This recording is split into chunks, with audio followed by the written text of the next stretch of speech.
जी हाँ दोस्तों, ये आकांक्षा दुबे का है जो ओरिजिनल सीसीटीवी कैमरा का वीडियो है जो आ चुका है। जी हाँ दोस्तों, देखें कि कार में से एक बंदा निकला और वो बैग ले लिया अपने हाथों में। अब है जो आकांक्षा दुबे भी निकली है, शायद अब होटल के अंदर जा रही है। जी हाँ दोस्तों, देख सकते हैं। और ये अब देखें आप, सीढ़ियों से होटल के ऊपर जा रही है, शायद अपने कमरे में।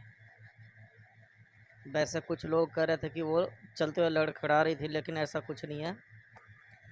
और अब यहाँ पर क्या कर रहे हैं ये दोनों, आकांक्षा दुबे और ये बंदा, शायद बैग में से कुछ निकाल रहा है। ये जो सीसीटीवी फुटेज जो है आ गया, इसके ज़रिए बहुत कुछ हाथ लग सकता है।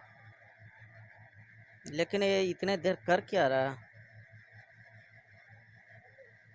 शायद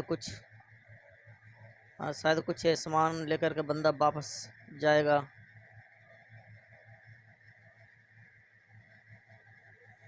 भगवान करे सच्चाई सामने आ जाए। तो दोस्तों, ये हकीकत सीसीटीवी वीडियो है।